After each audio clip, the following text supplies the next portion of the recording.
Hello my dear student, welcome back to my YouTube channel mathematics आसान है bye Mahendra sir.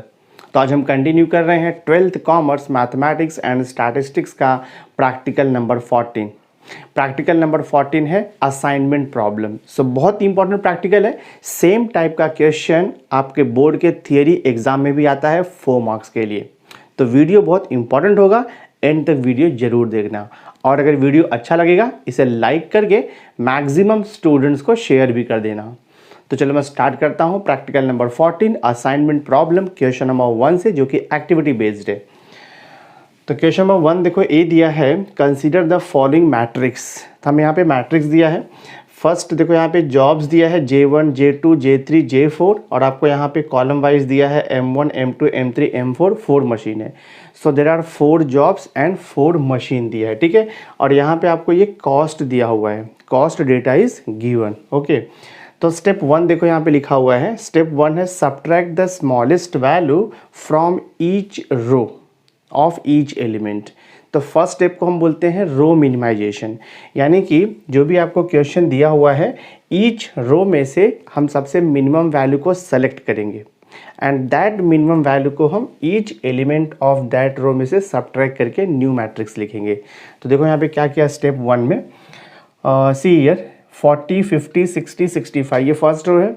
तो first row का सबसे मिनिमम वैल्यू आपको देखो 40 मिल रहा है। तो ये 40 को ना ईच वैल्यू में से सब्ट्रैक्ट करके लिख दो फर्स्ट रो में। देखो 40 - 40 0, 50 - 40 देखो 10 लिखा, 60 - 40 20 आएगा, 65 - 20 देखो 25 आएगा। तो जो मैंने यहाँ पे बॉक्स किया है वो हमने फिलअप्स किया हुआ है, और जो अनबॉक्स है जहाँ पर बॉक्स नहीं है वो आपको एज इट इज़ प्रैक्टिकल की बुक में दिया हुआ है, ठीक है। एग्जैक्टली सेम वे अब हम सेकेंड रो में जाएंगे। देखो सेकेंड रो में सबसे मिनिमम वैल्यू क्या है 30। तो 30 को सब्ट्रैक्ट करो बाकी एलिमेंट से। सो ये हो जाएगा 30 - 30 देखो 0, 38 - 38 आएगा, 46 माइनस देन यहाँ पे 30 आपको 16 मिलेगा, 48 - 30 देखो 18 मिलेगा। सेकेंड रो हो गया। अब हम थर्ड रो की तरफ चलते हैं। थर्ड रो देखो यहाँ पे थर्ड रो का जो मिनिमम वैल्यू 25 है। तो अब 25 को हम ईच वैल्यू में से सब्ट्रैक्ट करेंगे। सो 25 - 25 देखो 0, 33 - 25 8 आएगा, 41 - 25 देखो 16 आएगा, एंड देन 43 - 25 देखो आपको 18 आएगा। अब फोर्थ रो का देख लेते हैं मिनिमम। तो फोर्थ रो में देखो मिनिमम वैल्यू आपको कितना मिल रहा है 39 मिल रहा है। तो 39 को सब्ट्रैक्ट करेंगे फ्रॉम ईच वैल्यू से। सो 39 - 39 देखो 0 हो गया, 45 - 39 कितना आएगा 6, 51 - 39 12 आएगा, एंड 59 - 39 20 आएगा। तो ये हमारा स्टेप 1 कंप्लीट हो गया। Step 1 is called as the row minimisation, हम इसे बोलते हैं, ठीक है। अब हम बढ़ते हैं स्टेप 2 की तरफ। स्टेप 2 देखो यहाँ पे लिखा हुआ है already, subtract smallest element in each, यहाँ पे फिल इन द ब्लैंक्स दिया हुआ है। तो subtract the smallest element in each column of the assignment matrix obtained in step 1 from every element in that column. तो अब जो स्टेप 2 है वो आपका स्टेप 1 से आएगा। स्टेप 1 में जो मैट्रिक्स हमें मिला है रो मिनिमाइजेशन का, वहाँ से हम कॉलम मिनिमाइजेशन फाइंड आउट करेंगे। तो सी ये देखो आपका स्टेप 1 है। तो ईच कॉलम का आपको मिनिमम वैल्यू लेना है और दैट वैल्यू को सब्ट्रैक्ट करना है बाकी एलिमेंट से। तो फर्स्ट कॉलम का तो मिनिमम वैल्यू 0 ही है, कोई इफेक्ट नहीं होगा। तो फर्स्ट कॉलम देखो एज इट इज़ कॉपी कर लो। सेकेंड कॉलम देखो, सेकेंड कॉलम का मिनिमम वैल्यू 6 है। तो 6 को सब्ट्रैक्ट करेंगे बाकी एलिमेंट से। सो देखो यहाँ पे 10 - 6 देखो 4 लिखा हुआ है, 8 - 6 देखो 2 लिखा हुआ है, 8 - 6 2 लिखा है, 6 - 6 0 लिखा हुआ है। Now third column. अब देखो थर्ड कॉलम का मिनिमम वैल्यू कितना दिया है 12। तो 12 को सब्ट्रैक्ट करेंगे ईच वैल्यू से।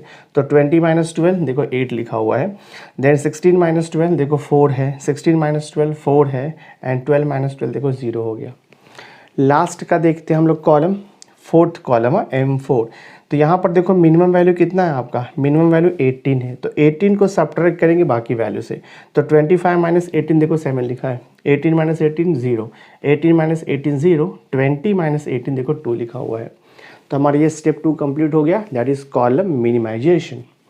अब स्टेप 3 आता है। स्टेप 3 है cover all the zeros with minimum number of straight line, यानी कि कॉलम मिनिमाइजेशन के बाद हम चेक करते हैं सॉल्यूशन ऑप्टिमल है या नहीं है। तो सॉल्यूशन को ऑप्टिमल चेक करने के लिए जो भी हमने कॉलम मिनिमाइजेशन का टेबल बनाया है वहाँ पर हम जितना भी ज़ीरोज़ है उसे कवर करेंगे by drawing minimum number of straight line. ये स्टेप बहुत इंपॉर्टेंट होता है। अगर यहाँ पर आपने मिस्टेक किया तो आगे का सम सॉल्यूशन उसका रॉन्ग हो जाएगा। तो ये स्टेप बहुत इंपॉर्टेंट है। तो हमें क्या करना है, जो कॉलम मिनिमाइजेशन मिला है, देखो मैंने उसे एज इट इज़ यहाँ पे कॉपी कर लिया स्टेप 3 में। अब हमें लाइंस ड्रॉ करना है। लाइंस कैसे ड्रॉ करना है, लाइंस हमें वर्टिकल या तो हॉरिजॉन्टल स्ट्रेट लाइन ड्रॉ करना है कवरिंग ऑल द ज़ीरोज़, मतलब कि minimum number of lines draw करके मैक्सिमम ज़ीरो कवर होना चाहिए। तो मैंने क्या किया, देखो M1 में 4 ज़ीरो है, M1 में 4 ज़ीरो है, तो पहले मैंने ये 4 ज़ीरो कवर कर लिया, ठीक है, वर्टिकली मैंने कवर कर लिया। उसके बाद फिर देखो यहाँ पे अभी M4 2 ज़ीरो, मैंने 2 ज़ीरो कवर किया। फिर देखो यहाँ पे J4 में 2 ज़ीरो, तो 2 ज़ीरो कवर किया। यानी कि हम क्या करते हैं, इसमें मैक्सिमम ज़ीरो को पहले कवर करेंगे, उसके बाद फिर उससे कम ज़ीरो रहेगा उसको कवर करेंगे हम लोग। ये इसमें प्रोसेस होता है। तो मैक्सिमम 4 ज़ीरो कवर किया। उसके बाद कोई भी लाइन ड्रॉ करोगे तो आपको 2 2 zero he at a time cover होगा। तो मैंने एक M4 को कवर कर लिया और एक J4 को कवर कर लिया। तो ऑल ज़ीरोज़ देखो यहाँ पर मैट्रिक्स में कवर्ड हो गया है। ऑल ज़ीरोज़ कवर्ड हो गया तो हम देखो यहाँ पे लिखेंगे as the number of lines required to cover all the zeros is less than the number of rows column, optimal solution is not reached। इसका मीनिंग क्या होगा कि अभी ये मैट्रिक्स है, ये मैट्रिक्स में कितने रोज है, देखो यहाँ पे 4 रोज हैं और 4 कॉलम्स हैं, तो उसे हम बोलते हैं साइज ऑफ द मैट्रिक्स। तो साइज ऑफ मैट्रिक्स यहाँ पे 4 है और हमने लाइन कितना ड्रॉ किया, हमने 3 लाइंस ड्रॉ किया, दोनों इक्वल नहीं है। जब दोनों इक्वल हो जाएगा यानी कि number of line and size of the matrix जब दोनों इक्वल हो जाएगा it means solution is optimal हो गया आपको, ठीक है। उसके बाद आपको फर्दर उसे मॉडिफाई नहीं करना होगा। बट यहाँ पर क्या हो रहा है, लाइंस 3 है but size of the matrix आपका 4 है, तो solution is not optimal because दोनों इक्वल नहीं आया। तो हम देखो नेक्स्ट स्टेप पे प्रोसीड करेंगे। तो यहाँ पे लिखा हुआ है स्टेप 4, देखो select the smallest element not covered by the lines and subtract it from each uncovered element and add to the element which are at the intersection of the line।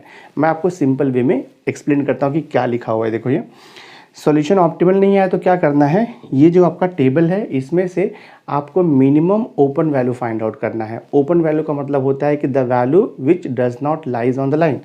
तो अगर आप पूरा टेबल ऑब्जर्व करोगे तो यहाँ पर जो ये देखो 2 2 4 8 4 4 ये सब क्या ओपन वैल्यू है, मतलब ये वैल्यूज़ लाइन के ऊपर नहीं है। तो जो वैल्यू लाइन के ऊपर नहीं है उसमें से हमें मिनिमम वैल्यू लेना है।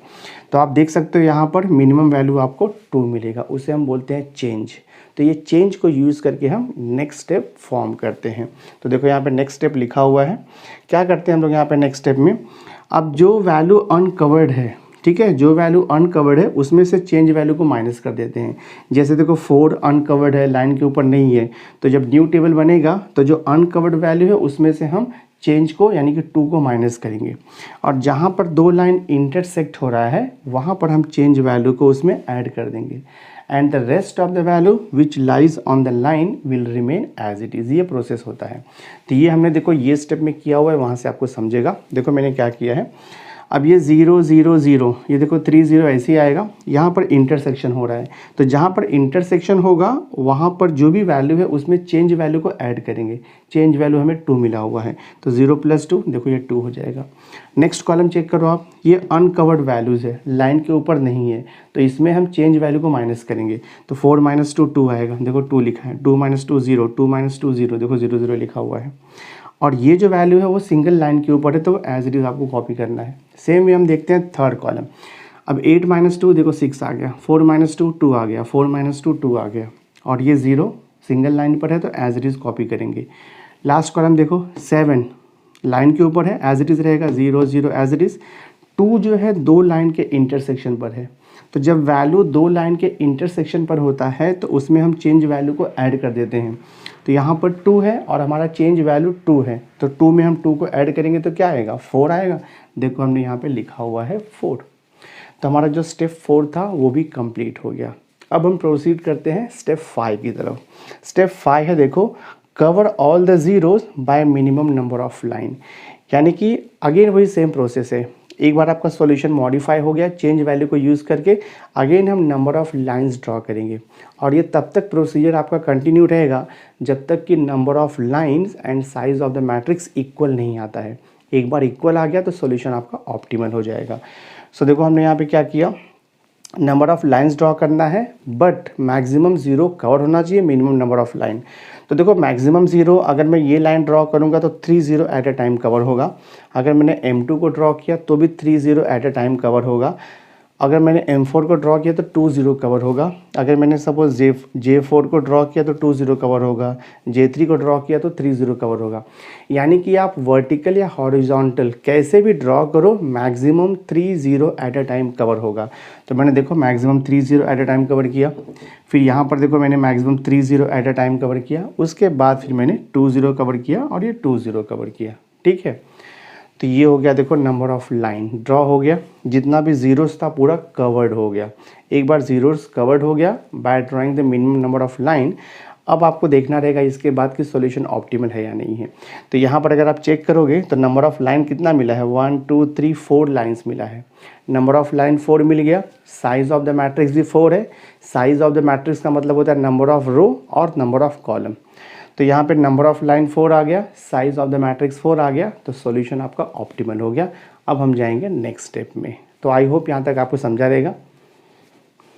तो एक बार आपका सॉल्यूशन ऑप्टिमल आ गया, देखो मैंने यहाँ पे क्या लिखा है, since number of lines covering all zeros is equal to the number of rows columns, hence optimum solution has reached. तो जब आपका ऑप्टिमल सॉल्यूशन रीच हो जाएगा तो उसके बाद नेक्स्ट स्टेप आता है डूइंग असाइनमेंट। तो फॉर डूइंग असाइनमेंट हम जो लास्ट कॉलम हमने निकाला हुआ है उसे हम अगेन कॉपी कर लेंगे। सो देखो मैंने ये लास्ट कॉलम को अगेन कॉपी किया है विदाउट ड्राइंग द लाइन्स। अब हमें इसमें असाइनमेंट करना है।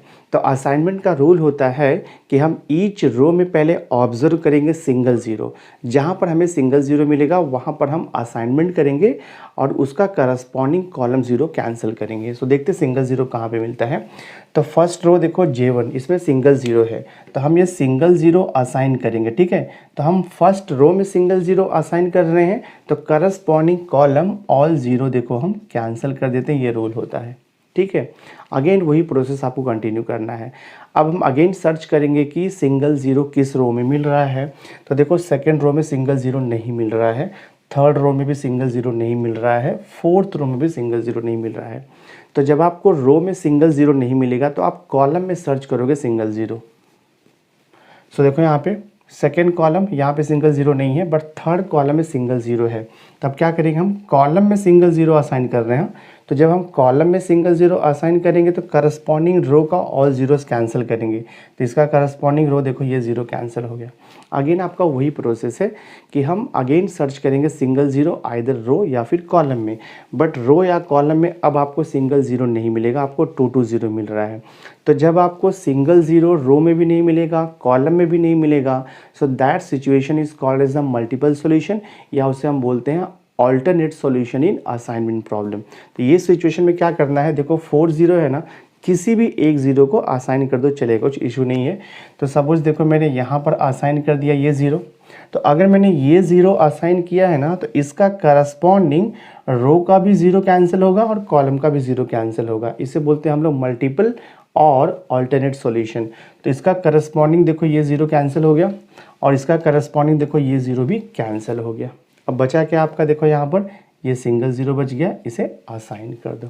ठीक है, तो असाइनमेंट हो गया। तो ये टाइप में और एक हम सॉल्यूशन निकालते हैं। तो एक सॉल्यूशन ये हुआ, हम दूसरा सॉल्यूशन भी यहाँ पर निकालते हैं। तो इसका और एक सॉल्यूशन लिखेंगे, तो मैं देखो यहाँ पे और करके लिखता हूँ। ठीक है, ये सेम थिंग यहाँ पे कॉपी करेंगे हम। यहाँ पे देखो J1 J2 J3 एंड ये हो गया आपका J4, और यहाँ पे आपका मशीन है M1 M2 M3 and M4। ठीक है, all value same thing copy करेंगे हम लोग। तो ये देखो आपका 0 0 और यहाँ पर भी आपका 0 है। ठीक है, और यहाँ भी देखो 0 है। M2 का वैल्यूज़ देखो आप 2 0 0 और ये 0 हो गया। M3 का वैल्यू है 6 2 2 और ये 0। M4 का वैल्यूज़ है देखो यहाँ पे 7 0 0 और ये देखो आपका हो जाएगा 4। ठीक है, एक और सॉल्यूशन हम फाइंड आउट करेंगे। मेथड सेम है, पहले हम सिंगल ज़ीरो सर्च करेंगे तो सिंगल ज़ीरो यहाँ पर मिल गया, करस्पॉन्डिंग रो का करस्पॉन्डिंग कॉलम का ऑल ज़ीरो कैंसिल हो गया। अब सिंगल ज़ीरो हमें कहाँ पे मिलेगा, यहाँ तो नहीं मिल रहा है, यहाँ भी नहीं मिल रहा है, यहाँ भी नहीं मिल रहा है। अब हमें सिंगल ज़ीरो मिलेगा कॉलम में। तो देखो हमें यहाँ पे कॉलम में सिंगल ज़ीरो मिल रहा है, तो कॉलम सिंगल ज़ीरो असाइन किया, करस्पॉन्डिंग रो ज़ीरो कैंसिल कर दिया। अब यहाँ पर कहीं पर भी आपको सिंगल ज़ीरो नहीं मिलेगा रो या कॉलम में। और हमने देखो इसके पहले हमने इसे असाइन किया हुआ था, ठीक है। तो जब भी आपको सिंगल ज़ीरो या सिंगल कॉलम नहीं मिलता है तो हम कहीं पर भी कर सकते हैं असाइनमेंट, यानी किसी ज़ीरो को भी असाइन कर सकते हैं। तो इसके पहले मैंने देखो ये ज़ीरो को असाइन किया था, अब मैं क्या करूँगा, ये ज़ीरो को असाइन करता हूँ, चेंज कर देते हैं पोजीशन हम लोग। तो मैं देखो ये ज़ीरो को असाइनमेंट करता हूँ, तो इसका corresponding row and column zero cancel हो जाएगा, दिस वे बचा आपका सिंगल ज़ीरो, असाइन कर दो। तो यहाँ पे दो सॉल्यूशन आएगा, it is called as the multiple or you can say alternate optimal solution. अब मैं फाइनल आंसर लिखता हूँ। अब देखो हम फाइनल आंसर लिखते हैं डूइंग असाइनमेंट का, ठीक है। तो यहाँ पर देखो लिखा हुआ है hence the optimal cost is, jobs लिखा है देखो J1 J2 J3 J4, यहाँ पर मशीन लिखा है और यहाँ पे कॉस्ट लिखा हुआ है। तो जॉब क्या है, J1 J2 J3 J4 job है। देखो जॉब J1 कहाँ पे असाइन हुआ है, आप ये भी ले सकते हो या तो फिर ये भी ले सकते हो, दोनों से आपको राइट आंसर आएगा। शेड्यूल आपका डिफरेंट आएगा बट आंसर दोनों से सेम आएगा। तो चलो मैं ये लेके सॉल्व करता हूँ। देखो J1 कहाँ पर जाएगा, मशीन M1 पे, J1 कहाँ पे असाइन होगा, मशीन M1 पे। फिर J2 कहाँ पर असाइन होगा, मशीन M2 पर, J2 हो गया मशीन M2 पर असाइन। J3 आपका असाइन होगा मशीन M4 पे, और फिर J4 असाइन होगा आपका मशीन M3 पे। और ये मैंने कॉस्ट कहाँ से लिखा है, तो ये कॉस्ट मैंने ओरिजिनल टेबल से लिखा है जो आपकी क्वेश्चन में दिया हुआ है। तो ये जो मैंने कॉस्ट लिखा हुआ है ये ओरिजिनल टेबल से लिखा हुआ है जो कि आपको क्वेश्चन में दिया हुआ है। J1 M1 का कॉस्ट आपको 40 रुपीज़ दिया है क्वेश्चन में। फिर J2 M2 आप टेबल से चेक करोगे आपको 38 रुपीज़ मिलेगा। J3 M4 का कॉस्ट 43 रुपीज़ मिलेगा एंड J4 M3 का कॉस्ट आपको मिलेगा ₹51। आप टोटल कॉस्ट को ऐड करोगे तो ₹172 मिलेगा। तो हम फाइनल आंसर क्या लिखेंगे, therefore total minimum cost is ₹172। ये आपका फाइनल आंसर है, हमारा सब ये सॉल्व हो गया। देखो ए पार्ट का सेकंड क्वेश्चन हम लोग यहाँ पे सॉल्व कर रहे हैं। क्वेश्चन है आपको दिया है सब ऑर्डिनेट्स और यहाँ पर आपको जॉब्स दिया हुआ है, ठीक है। तो यहाँ पर रो वाइज हमें सब ऑर्डिनेट दिया है A B C D and column wise हमें दिया हुआ है जॉब्स 1 2 एंड 3। सो टोटल यहाँ पर 3 जॉब है बट देयर आर सब ऑर्डिनेट इज़ 4, ओके। तो देखो यहाँ पे लिखा है स्टेप 1, यहाँ पर लिखा है add column 4 with all element 0 so that the problem is balanced. तो जो गिवन प्रॉब्लम है वो अनबैलेंस्ड है। कैसे मालूम पड़ा हमें, यहाँ पे नंबर ऑफ जॉब्स 3 है एंड नंबर ऑफ जो सब ऑर्डिनेट है वो 4 है, इक्वल नहीं है। When number of jobs equal to number of subordinate रहेगा then we can say that the given problem is balanced. तो यहाँ पे नंबर ऑफ जॉब लेस है compare to number of subordinate, तो given problem unbalanced है। तो जब unbalanced problem आपको दिया रहेगा तो उसे बैलेंस में कन्वर्ट करने के लिए हमें यहाँ पर एक डमी जॉब क्रिएट करना होगा। तो टोटल देखो यहाँ पे 3 जॉब है ना, तो एक 4th जॉब हम यहाँ पे क्रिएट करेंगे और ये 4th जॉब का जो मैट्रिक्स आएगा, जो वैल्यू आएगा वो सब 0 0 रहेगा वहाँ पर, ठीक है। तो वही देखो यहाँ पे लिखा है स्टेप 1 में add column 4 with all elements 0 so that the problem is balanced. तो आपका देखो first second third column as it is रहेगा, जस्ट एक 4th कॉलम एक्स्ट्रा यहाँ पर हम ड्रॉ करेंगे विथ ऑल एलिमेंट्स 0। तो ये देखो हमारा स्टेप 1, तो ये हमारा स्टेप 1 कंप्लीट हो गया। अब स्टेप 2 की तरफ बढ़ते हैं हम लोग। स्टेप 2 है देखो subtract all the elements from the highest element 7 thus the matrix formed is to be minimized. That means what, जब भी ये टाइप का सिचुएशन लिखा है ना, इसका मतलब आपका जो गिवन प्रॉब्लम है वो मैक्सिमाइजेशन का प्रॉब्लम है। तो मैक्सिमाइजेशन प्रॉब्लम को हंगेरियन मेथड से सॉल्व करने के लिए सबसे पहले हमें उसे मिनिमाइजेशन में कन्वर्ट करना होता है। तो मिनिमाइजेशन में कन्वर्ट करने के लिए रूल है, जो भी आपको मैट्रिक्स दिया हुआ है उसमें से हाईएस्ट वैल्यू आपको लेना है और हाईएस्ट वैल्यू में से बाकी वैल्यू को सब्ट्रैक्ट कर देना है। तो अगर आप ये टेबल ऑब्जर्व करोगे तो इसमें हाईएस्ट वैल्यू क्या है, हाईएस्ट वैल्यू देखो आपको 7 मिलेगा। तो 7 में से हम बाकी वैल्यू को सब्ट्रैक्ट करेंगे। देखो यहाँ पे लिखा हुआ है 7 - 7 0 हो जाएगा, 7 - 2 देखो 5 लिखा है, 7 - 6 1 आएगा, 7 - 3 देखो 4 आएगा। सेकंड कॉलम चेक करते हैं, यहाँ पर देखो 7 - 3 देखो 4 लिखा है, 7 - 7 देखो 0 है, 7 - 5 2 है, 7 - 4 3 है, 7 - 5 देखो यहाँ पे लिखा हुआ है 2, देन 7 - 4 3 है, 7 - 3 देखो 4 लिखा है, 7 - 7 0 एंड 7 - 0 तो 7 ही आएगा, दैट्स वाई देखो लास्ट कॉलम यहाँ पर 7 है। तो गिवन जो मैक्सिमाइजेशन प्रॉब्लम था अब वो मिनिमाइजेशन में कन्वर्ट हो गया है। अब हम उसे स्टेप बाय स्टेप सॉल्व करेंगे। तो पहला स्टेप होता है रो मिनिमाइजेशन। देखो यहाँ पे लिखा है minimum element of each row is subtracted from every element in that row. इसे हम बोलते हैं रो मिनिमाइजेशन। तो हम क्या करेंगे, देखो यहाँ पे फर्स्ट रो लेंगे और फर्स्ट रो का जो मिनिमम वैल्यू है उस वैल्यू को हम बाकी वैल्यू से सब्ट्रैक्ट करेंगे। तो देखो यहाँ पे 0 है, तो 0 को अगर मैं किसी भी वैल्यू से सब्ट्रैक्ट करूँगा तो value will remain same, no changes होगा। दैट्स वाई 0 4 2 7 देखो एज इट इज़ कॉपी हो जाएगा 0 4 2 7। सेकेंड रो अगर आप चेक करोगे तो सेकेंड रो में भी मिनिमम वैल्यू आपको 0 ही मिल रहा है, तो सेकेंड रो 5 0 3 7 आपका एज इट इज़ रहेगा। थर्ड रो हम चेक करते हैं।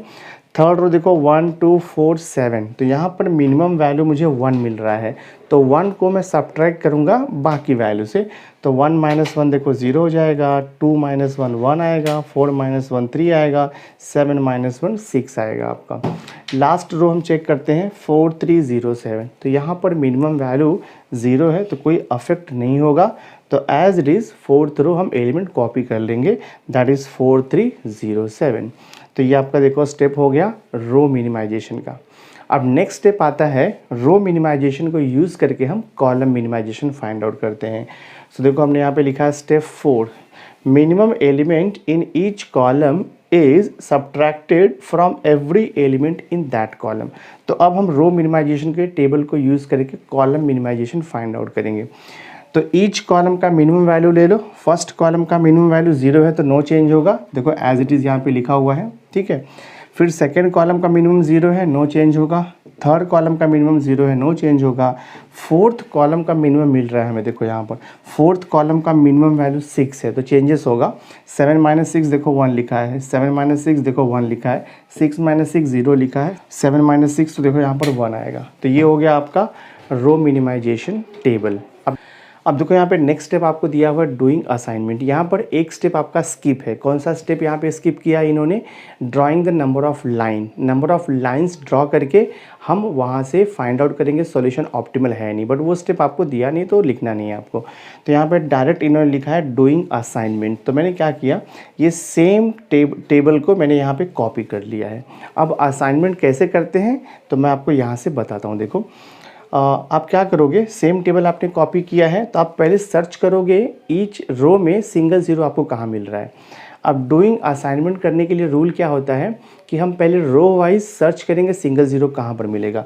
तो देखो फर्स्ट रो में मुझे सिंगल ज़ीरो मिल रहा है तो करस्पॉन्डिंग कॉलम ज़ीरो में कैंसिल कर दूंगा। अगेन मैं सर्च करूंगा मुझे सिंगल ज़ीरो कहाँ मिल रहा है, तो देखो मुझे सेकंड रो में सिंगल ज़ीरो मिल रहा है, असाइन कर दिया। फिर मुझे थर्ड रो में सिंगल ज़ीरो मिल रहा है, वो भी मैंने असाइन कर दिया। और फोर्थ रो में भी सिंगल ज़ीरो मिल रहा है तो वहाँ भी मैंने असाइन कर दिया। दैट मीन्स व्हाट, सब ऑर्डिनेट ए कहाँ पर असाइन होगा, जॉब 1 पर होगा। सब ऑर्डिनेट बी कहाँ पर असाइन होगा, 2 पे। एंड सब ऑर्डिनेट सी कहाँ पर असाइन होगा, 4 पे, ठीक है। एंड सब ऑर्डिनेट डी जो है वो कहाँ पर असाइन होगा, 3 पे असाइन होगा। तो अब मैं फाइनल आंसर देखो यहाँ पे लिख दूंगा, therefore optimal assignment schedule and total number of units का टेबल देख लो आप यहाँ पर। Subordinate A B C D लिख दिया, तो ए को असाइन किया देखो 1 पे, बी को 2 पे, सी को 4 पे असाइन किया है, डी को 3rd पे असाइन किया है। अब ये वैल्यू आपको कहाँ से मिला, ये वैल्यू हमें मिला है ओरिजिनल टेबल से। देखो यहाँ पे A1, तो A और ये 1 देखो वैल्यू 7 है, लिख दिया हमने यहाँ पे 7। फिर B2 कितना दिया कॉम्बिनेशन 7, वो भी देखो 7 आएगा।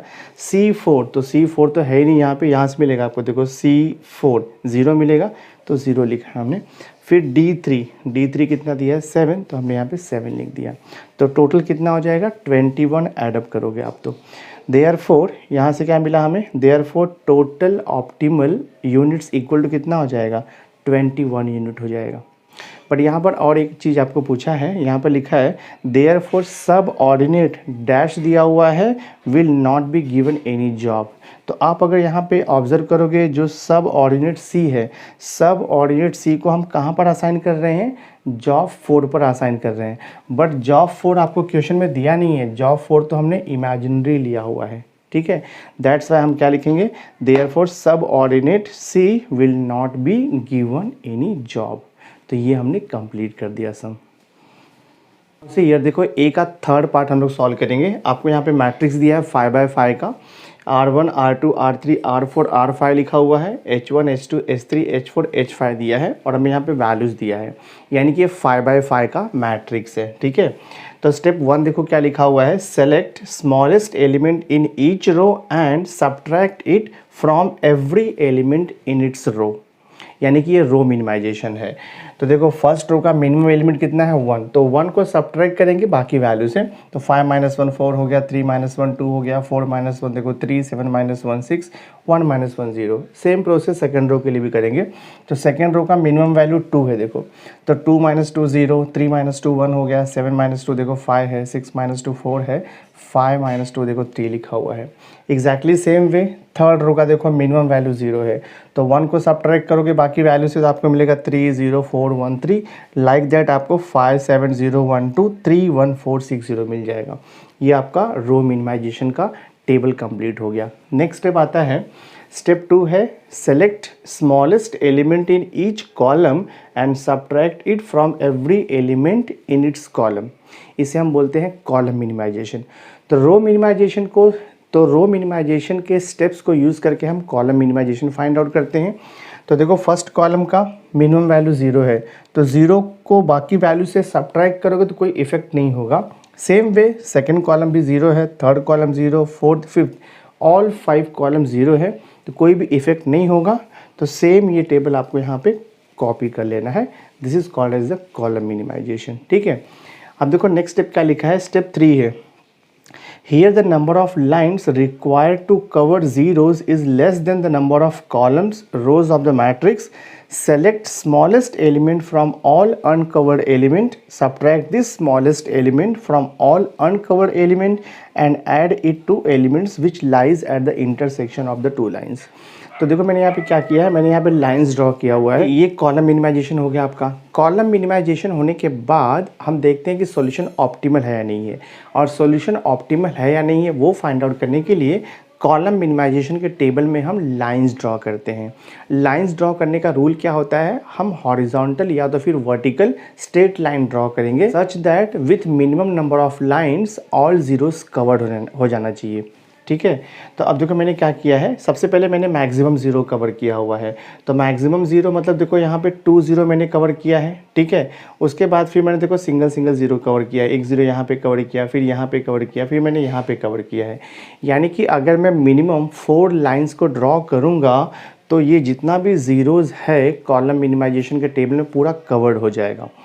तो वही चीज़ यहाँ पे देखो लिखा हुआ है, यहाँ पे काफ़ी लेंदी लिखा, तो वही चीज़ यहाँ पे लिखा हुआ है कि हमने जो लाइंस ड्रॉ किया है वो 4 है और जो साइज़ ऑफ द मैट्रिक्स है वो 5 है। तो number of lines not equal to size of the matrix है, तो सॉल्यूशन इज़ नॉट ऑप्टिमल। तो जब सॉल्यूशन ऑप्टिमल नहीं रहेगा तो रूल होता है हम चेंज फाइंड आउट करते हैं। चेंज इक्वल टू होता है मिनिमम ओपन वैल्यू, या उसे हम बोलते हैं change equal to minimum uncovered element. यानी कि ये टेबल में से हम मिनिमम एलिमेंट फाइंड आउट करेंगे जो कि लाइन के ऊपर नहीं है, दैट मीन्स जो अनकवर्ड है, ओपन वैल्यू है। जैसे देखो 1 2 3 5 6 4 और फिर 1 4 6, तो जितना भी ओपन वैल्यू है यानी कि जो वैल्यूज़ लाइन के ऊपर नहीं है उसमें से मिनिमम वैल्यू हमें लेना है। तो मिनिमम वैल्यू देखो मुझे 1 मिलेगा, तो ओपन वैल्यू में से मिनिमम वैल्यू 1 मिलेगा। So that 1 is called as the change value. अब वो चेंज वैल्यू को यूज़ करके हम नेक्स्ट टेबल फॉर्म करते हैं, और चेंज वैल्यू का रूल क्या होता है कि जो ओपन वैल्यू है यानी कि जो लाइन के ऊपर लाइज नहीं है उसमें से हम चेंज वैल्यू को माइनस कर देते हैं, और जहाँ पर दो लाइन इंटरसेक्ट हो रहा है वहाँ पर हम चेंज वैल्यू को उसमें ऐड कर देते हैं। बाकी वैल्यूज़ जो लाइन पर है वो एज इट इज़ रहेगा। तो यहाँ पर जो ओपन वैल्यू है, ओपन वैल्यू में से हम चेंज वैल्यू को माइनस करेंगे। चेंज वैल्यू 1 है, तो देखो ये 2 - 1 तो 1 हो जाएगा, 1 - 1 0 हो जाएगा, 5 - 1 4, 3 - 1 2, 4 - 1 3, 6 - 1 5, 1 - 1 0, 4 - 1 3, 6 - 1 जो है वो 5 हो जाएगा। तो जो ओपन वैल्यू है उसमें से हम 1 यानी कि चेंज वैल्यू को माइनस करेंगे। जो वैल्यू लाइन पर है वो एज इट इज़ रहेगा, जैसे 4 0 हो गया, देन ये 3 है, फिर ये देखो 3 है, 0, ये सब वैल्यू एज इट इज़ रहेगा। और जहाँ पर दो लाइन इंटरसेक्ट हो रहा है वहाँ पर हम वैल्यूज़ में चेंज को ऐड करते हैं। जैसे देखो ये इंटरसेक्टेड लाइन है, यहाँ पे दो लाइन इंटरसेक्ट हो रहा है तो 3 + 1 देखो 4 हो जाएगा आपका, ठीक। देखो यहाँ पे 4 लिखा हुआ है। ये भी देखो आपका इंटरसेक्शन है तो 2 + 1 देखो यहाँ पे 3 लिख दिया हमने। यहाँ पर भी लाइन इंटरसेक्ट है तो 3 + 1 देखो यहाँ पे 4 लिख दिया है। यहाँ पर इंटरसेक्शन दो लाइन का है तो 5 + 1 देखो आपका 6 हो गया है। तो ये रूल है, तो हमने ये कॉन्सेप्ट यूज़ करके ये टेबल फॉर्म किया है। अगेन आपका रूल वही है, हम ड्रॉ करेंगे minimum number of line to cover all zeros. तो अब देखते हैं लाइन कैसे ड्रॉ होगा। तो यहाँ पर आप कैसे भी ड्रॉ करो, देखो यहाँ पे मैंने पहले R2 को ड्रॉ किया because 3 0 at a time cover हो रहा है, तो मैंने 3 0 एट ए टाइम कवर कर दिया। फिर देखो मैंने R5 को ड्रॉ किया, 2 0 एट ए टाइम कवर हो गया। उसके बाद आपका सिंगल ज़ीरो कवर होगा, ठीक है। तो देखो सिंगल ज़ीरो मैंने यहाँ पे कवर कर दिया। तो टोटल यहाँ पे कितना लाइन हमने ड्रॉ किया, 4 लाइन। तो 4 लाइंस ड्रॉ करके हमने ऑल ज़ीरोज़ को कवर कर दिया है, ठीक है। तो यहाँ पर बट क्या बोल रहा है कि minimum number of lines required to cover all the zeros is less than the size of the matrix, therefore solution is not optimal. तो यहाँ पे हमने लाइन कितना ड्रॉ किया, 4, but size of the matrix कितना दिया आपको, 5 दिया है। तो 4 नॉट इक्वल टू 5, तो that means solution is not optimal. तो जब सॉल्यूशन ऑप्टिमल नहीं रहेगा तो अगेन हमें चेंज फाइंड आउट करना होगा। तो मैंने देखो अगेन चेंज फाइंड आउट किया है, बट ये स्टेप जो है आपको दिया नहीं है, तो मैंने अगेन यहाँ पे चेंज फाइंड आउट किया है। तो ये स्टेप आपको दिया नहीं, मैंने एक्स्ट्रा लिखा हुआ है, ठीक है। तो मैंने अगेन चेंज फाइंड आउट किया। तो ये जो आपका टेबल है इसमें अगेन मैं फाइंड आउट करूँगा minimum open value, that means minimum uncovered value. Uncovered value means the value which is not lies on the line. तो देखो 1 आपका अनकवर्ड वैल्यू है, तो 1 को हम सब्ट्रैक्ट करेंगे जो ओपन वैल्यू है उसमें, तो चेंज आपका 1 हो जाएगा। तो देखो यहाँ पर 5 - 1 देखो 4 हो गया आपका, 3 - 1 2 हो गया, 1 - 1 0 हो गया, 1 - 1 0 हो गया, 5 - 1 आपका 4 हो गया। और बाकी जो वैल्यू लाइन पर है उसमें कोई चेंजेस नहीं होता है, वो एज इट इज़ रहता है। तो आपका फर्स्ट देखो ये कॉलम, सेकेंड कॉलम और ये 5th column as it is रहेगा। और यहाँ पर कोई भी दो लाइन इंटरसेक्टेड नहीं है तो हम ऐड नहीं करेंगे चेंज वैल्यू को उसमें, ठीक है। तो मैंने ये टेबल देखो यहाँ पे फॉर्म कर दिया है। देखो यहाँ पे चेंज 1 लेकर के न्यू टेबल मैंने फॉर्म कर दिया है। अब मैं यहाँ पे फिर से लाइन ड्रॉ करूँगा, यानी कि जब तक number of lines equal to size of matrix नहीं आता है तब तक आपका ये प्रोसेस कंटिन्यू रहेगा। सो देखो मैंने यहाँ पे नंबर ऑफ़ लाइन्स मैंने ड्रॉ किया है। तो एक्चुअली आप कैसे भी ड्रॉ करो आपका सिंगल ज़ीरो ही कवर होने वाला है। देखो मैंने यहाँ पे लाइन ड्रॉ किया है, तो पहले मैंने ये लाइन ड्रॉ किया तो 3 0 देखो मेरा कवर हो गया। 3 0 कवर होने के बाद फिर देखो मैंने यहाँ पे 2 0 कवर किया है, उसके बाद फिर आपका सिंगल ज़ीरो कवर हो रहा है। तो यहाँ पर जितना भी ज़ीरोस था वो कवर हो गया। और नंबर ऑफ़ लाइन कितना ड्रॉ करना पड़ा हमें, 1 2 3 4 5 लाइन्स हमने ड्रॉ किया। तो 5 लाइन्स ड्रॉ करके हमने ऑल ज़ीरोज़ को कवर कर दिया। तो अब आपका ये सॉल्यूशन ऑप्टिमल हो गया, because number of line equal to size of the matrix equal to 5 हो गया, सॉल्यूशन ऑप्टिमल हो गया। तो जब सॉल्यूशन ऑप्टिमल हो जाता है तो लास्ट का स्टेप आता है डूइंग असाइनमेंट। तो मैंने देखो सेम टेबल में मैंने असाइनमेंट भी कर दिया है। तो असाइनमेंट का रूल आपको पता है, हम पहले सर्च करेंगे कि किस रो में सिंगल ज़ीरो मिल रहा है। अगर रो में सिंगल ज़ीरो नहीं मिलेगा तो हम कॉलम में सिंगल ज़ीरो लेते हैं। तो अगर आप फर्स्ट रो चेक करोगे देखो सिंगल ज़ीरो है, तो फर्स्ट रो में हमने सिंगल ज़ीरो असाइन किया, तो करस्पॉन्डिंग कॉलम में अगर कोई ज़ीरो होगा तो कैंसिल करेंगे। अगेन सेम प्रोसेस है, हम सर्च करेंगे सिंगल ज़ीरो कहाँ पे मिल रहा है। अब देखो लास्ट का जो रो है ना वहाँ पर सिंगल ज़ीरो मिल रहा है, तो सिंगल ज़ीरो मैंने यहाँ पे रो में असाइन किया, तो करस्पॉन्डिंग कॉलम का जितना भी ज़ीरो होगा सब कैंसिल हो जाएगा। तो मैंने दोनों भी ज़ीरो कैंसिल कर दिया। अगेन आपका वही रूल है, हम सर्च करेंगे सिंगल ज़ीरो कहाँ पर मिल रहा है। देखो आपको सेकेंड रो में सिंगल ज़ीरो मिल रहा है, मैंने असाइन कर दिया। उसके बाद फिर देखो मुझे थर्ड रो में सिंगल ज़ीरो मिल रहा है, वो भी मैंने असाइन कर दिया। और फोर्थ रो में सिंगल ज़ीरो मिल रहा है, वो भी मैंने असाइन कर दिया। तो ये पूरा आपका असाइनमेंट हो गया। तो फाइनल आंसर कैसे लिखेंगे हम लोग, therefore optimal assignment schedule is, H1 को कहाँ पर असाइन कर रहे हैं, R5 पे। देखो लिखा है H1 to R5। H2 को कहाँ पे असाइन करेंगे, R1 पे, तो H2 R1 हो गया। उसके बाद H3 कहाँ पर असाइन होगा, R4 पे। देखो H3 R4 पे असाइन किया। देन H4 कहाँ पर असाइन होगा, R3 पे, तो H4 R3 असाइन हो गया। एंड उसके बाद H5 देखो R2 पे असाइन हो रहा है। तो ये आपका ऑप्टिमल असाइनमेंट शेड्यूल हो गया। हमने ये सम कंप्लीट कर दिया। नाउ सी क्वेश्चन नंबर देखो बी हम सॉल्व करेंगे अभी। बी का फर्स्ट है, क्वेश्चन लिखा है सॉल्व द फॉलोइंग। तो फर्स्ट क्वेश्चन में आपको एक टेबल दिया हुआ है और आपको 1 2 3 4 ये 4 सब ऑर्डिनेट है और आपको टास्क दिया हुआ है ए बी सी डी। तो 4 सब ऑर्डिनेट है, 4 टास्क है। आपका प्रॉब्लम यहाँ पर बैलेंस्ड है। तो मैं देखो स्टार्ट करूँगा। I will write here since, हम लिखेंगे number of, since number of task equal to क्या लिखोगे, नंबर ऑफ सब ऑर्डिनेट। ठीक है, since number of task equal to number of subordinate 4 दिया है, therefore given problem is balanced. Therefore आप क्या लिखोगे, गिवन प्रॉब्लम इज, हम लिखेंगे यहाँ पर बैलेंस्ड। प्रॉब्लम बैलेंस्ड हो गया। उसके बाद आपको चेक करना होता है कि गिवन प्रॉब्लम मिनिमाइजेशन का या मैक्सिमाइजेशन का है। तो क्वेश्चन में एक्चुअली मिनिमाइजेशन मेंशन किया हुआ है और जो डेटा यहाँ पर जो आपको वैल्यूज़ दिया है ये वैल्यूज़ आपका मैन आवर्स है। मैन आवर्स का मतलब ये आवर्स आपको टाइम दिया हुआ है, तो टाइम को ऑलवेज हम मिनिमाइज करते हैं। ऑलवेज रिमेंबर, जब भी आपको टाइम दिया रहेगा, डिस्टेंस दिया रहेगा, कॉस्ट दिया रहेगा, रैंक दिया रहेगा, तो वो मिनिमाइजेशन का प्रॉब्लम होता है। अगर आपको प्रॉफिट दिया रहेगा, आउटपुट दिया रहेगा, प्रोडक्शन दिया रहेगा, सेल्स दिया रहेगा, रेवेन्यू दिया रहेगा, परफॉर्मेंस दिया रहेगा, तो प्रॉब्लम मैक्सिमाइजेशन का होता है। ठीक है, तो हम यहाँ पे लिखेंगे given problem is minimization. Given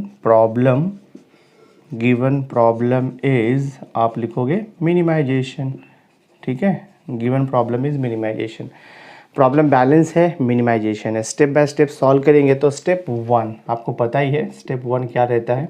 step 1 होता है रो मिनिमाइजेशन। ठीक है, step 1 is row minimisation.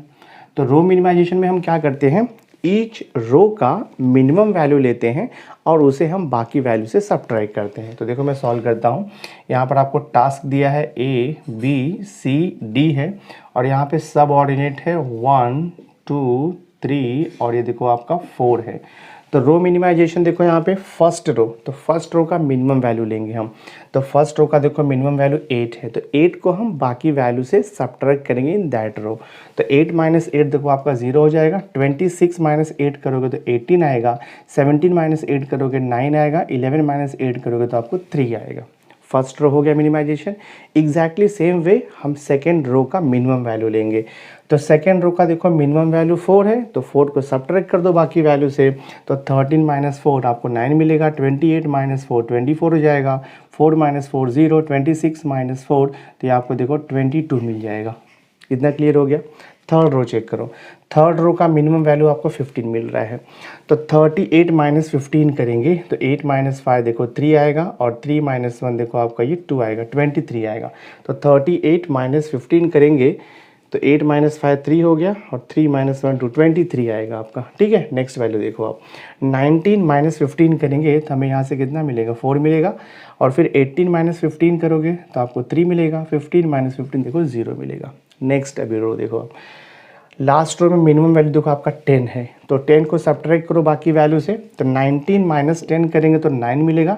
26 minus 10 करोगे तो 16 मिलेगा। 24 माइनस 10 किया तो आपको 14 मिलेगा। 10 माइनस 10 देखो 0 मिलेगा। तो हमारा जो स्टेप 1 था रो मिनिमाइजेशन वो कंप्लीट हो गया। अब हम स्टार्ट करेंगे स्टेप 2। तो मैं देखो यहाँ पे लिखता हूँ स्टेप 2 लिखता हूँ मैं, कॉलम मिनिमाइजेशन। ठीक है, तो राइट हियर कॉलम मिनिमाइजेशन, ये आपका स्टेप 2 है, कॉलम मिनिमाइजेशन। तो column minimisation is obtain from the row minimisation table. See तो हम यहाँ पे लिखेंगे ए बी सी डी, ये टास्क है। सब ऑर्डिनेट 1 है, यहाँ पर 2 है, ये देखो आपका 3 है और ये 4 दिया हुआ है। सेम प्रोसेस करना है but column wise. First column का मिनिमम वैल्यू 0 है तो नो चेंज होगा, तो आप लिखोगे यहाँ पे 0 9 23 और ये 9। सेकेंड कॉलम का चेक करो मिनिमम वैल्यू, तो सेकेंड कॉलम का मिनिमम वैल्यू 4 है, तो 4 को सबट्रैक्ट करेंगे बाकी वैल्यू से। तो 18 माइनस 4 देखो आपका 14 आएगा। 24 माइनस 4 करोगे तो आपको 20 मिलेगा। 4 माइनस 4 0। 16 माइनस 4 करोगे 12 आएगा। अब थर्ड कॉलम चेक करते हैं। तो थर्ड कॉलम मिनिमम 0 है, कोई इफेक्ट नहीं होगा। फोर्थ कॉलम में मिनिमम 0 है, कोई इफेक्ट नहीं होगा। तो एज इट इज़ कॉपी कर लो। 9 0 3 और ये देखो आपका 14 है, फिर ये 3 हो गया, 22 हो गया और ये 0 0 हो गया। कॉलम मिनिमाइजेशन कंप्लीट हो गया टेबल। रो मिनिमाइजेशन हो गया, कॉलम मिनिमाइजेशन हो गया। नेक्स्ट स्टेप आता है स्टेप 3। स्टेप 3 होता है टेस्टिंग फॉर ऑप्टिमैलिटी। स्टेप 3 हम लिखते हैं टेस्टिंग फॉर ऑप्टिमैलिटी।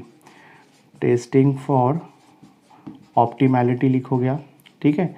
तो टेस्टिंग फॉर ऑप्टिमैलिटी में क्या करते हैं हम लोग, जो कॉलम मिनिमाइजेशन का टेबल है उस टेबल में हम मिनिमम नंबर ऑफ हॉरिजॉन्टल या तो फिर वर्टिकल लाइन ड्रॉ करेंगे to cover all zeros in that table. तो देखो यहाँ पर अभी आप लाइन ड्रॉ करने का रूल बहुत इंपॉर्टेंट है। सबसे पहले हम मैक्सिमम जीरो को कवर करेंगे आइदर रो वाइज या तो फिर कॉलम वाइज। तो मैक्सिमम जीरो में सर्च करूँगा, यहाँ पर single zero single zero single zero double zero है, ठीक है। अगर मैं ये ड्रॉ किया देखो डबल जीरो है और कहीं पर डबल जीरो नहीं है, तो या तो मैं ये फोर्थ कॉलम को ड्रॉ कर सकता हूँ या तो फिर मैं ड्रॉ कर सकता हूँ ये सी रो को, बिकॉज दोनों में ही 2 0 एट ए टाइम कवर हो रहा है। तो चलो मैं ये फोर्थ कॉलम को ड्रॉ कर दिया, 2 0 एट ए टाइम कवर हो गया। अब आप कैसे भी ड्रॉ करो आपका सिंगल सिंगल जीरो ही कवर होने वाला है। देखो ये सिंगल जीरो कवर होगा, सिंगल जीरो, रो वाइज जाओगे तो भी सिंगल जीरो ही कवर होगा। तो आइदर रो वाइज या कॉलम वाइज कैसे भी लाइन ड्रॉ करो, कोई इशू नहीं है। तो ये देखो मैंने ऑल जीरोस को कवर कर दिया। तो टेस्टिंग फॉर ऑप्टिमैलिटी में हम क्या लिखेंगे, हम यहाँ पे लिखेंगे सिंस नंबर ऑफ लाइन, आप लिखोगे since number of lines is equal to size of matrix. Number of lines is equal to size of matrix equal to कितना मिला, 4 मिला। Therefore solution is optimal. Therefore solution is, हम क्या लिखेंगे यहाँ पे, optimal. Therefore solution is optimal. एक बार आपका सॉल्यूशन ऑप्टिमल आ गया तो नेक्स्ट स्टेप क्या होता है आपको पता है, डूइंग असाइनमेंट। यानी कि मैं ये सेम टेबल को अगेन मैं कॉपी कर लूँगा और वहाँ पर असाइनमेंट करूँगा। तो हम लिखेंगे यहाँ पर देखो स्टेप 4 लिखेंगे, ठीक है। 4 आएगा आपका डूइंग असाइनमेंट। देखो मैं यहाँ पे लिखता हूँ डूइंग असाइनमेंट, ठीक है। तो डूइंग असाइनमेंट में मैं ये सेम जो कॉलम मिनिमाइजेशन का जो ऑप्टिमल टेबल है उसे कॉपी करूँगा, ठीक है। तो I will write here A B C D, ये हो गया टास्क। 4 सब ऑर्डिनेट है, 1 2 3 और ये देखो हो गया आपका 4। दिस वे सेम वैल्यू को कॉपी कर लो बिकॉज ये ऑप्टिमल टेबल है। तो मैं यहाँ पे लिखूँगा 0, ये 9 है, फिर यहाँ पर देखो आपका 23, देन ये 9 यहाँ पर है, दिस इज़ 14, फिर यहाँ पर 20 है, 0 है, ये देखो 12 है, एंड दिस इज़ 9 0 3 और ये 14 हो गया आपका। फिर यहाँ पर देखो आपका 3 है, 22 है, 0 है, 0 है। तो सेम टेबल मैंने यहाँ पे कॉपी किया। अब मैं यहाँ पर करूँगा डूइंग असाइनमेंट। तो डूइंग असाइनमेंट का रूल होता है हम सर्च करेंगे ईच रो में सिंगल ज़ीरो, हम सर्च करेंगे सिंगल ज़ीरो इन रो। तो देखते हैं फर्स्ट रो में सिंगल ज़ीरो है क्या, फर्स्ट रो में सिंगल ज़ीरो है। तो जहाँ पर आपको सिंगल ज़ीरो मिलेगा वहाँ पर असाइनमेंट कर दो, करस्पॉन्डिंग कॉलम में अगर कोई ज़ीरो है तो उसे कैंसिल कर दो। अब सेकेंड रो में देखो, सेकेंड रो में भी सिंगल ज़ीरो है, करस्पॉन्डिंग कॉलम में कोई ज़ीरो कैंसिल करने के लिए नहीं है। थर्ड रो में देखो सिंगल ज़ीरो नहीं है, थर्ड रो में डबल ज़ीरो है, तो थर्ड रो में हम असाइनमेंट नहीं कर सकते। तो नेक्स्ट सर्च करेंगे हम, देखो फोर्थ रो में सिंगल ज़ीरो है, तो फोर्थ रो में सिंगल ज़ीरो असाइन किया है तो करस्पॉन्डिंग कॉलम का ज़ीरो हम कैंसिल करेंगे। अगेन सर्च करो आप, थर्ड रो में देखो आपका सिंगल ज़ीरो असाइन हो गया। तो ये हमारा असाइनमेंट हो गया। अब मैं फाइनल आंसर लिखूँगा। तो फाइनल लिखोगे आप ऑप्टिमल असाइनमेंट शेड्यूल। हाँ, ऑप्टिमल यहाँ पे लिखोगे असाइनमेंट शेड्यूल, ठीक है।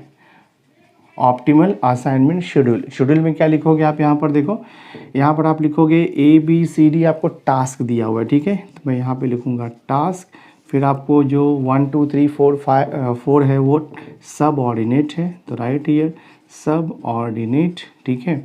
और जो वैल्यूज़ आपको दिया है टेबल में ना, ये मैन आवर्स है, तो मैं यहाँ पे लिखूँगा मैन आवर्स, ठीक है, मैन आवर्स लिखूँगा। देखो टास्क ए किसको असाइन होगा, टास्क ए जो है सब ऑर्डिनेट 1 को असाइन होगा। टास्क बी किसको असाइन हो रहा है, टास्क बी हम 3 को असाइन कर रहे हैं। टास्क सी जो है हम 2 को असाइन कर रहे हैं, और जो टास्क डी है उसे हम सब ऑर्डिनेट 4 को असाइन कर रहे हैं। अब हमें ये मैन आवर्स लिखना है, तो मैन आवर्स हम ओरिजिनल टेबल से लिखते हैं।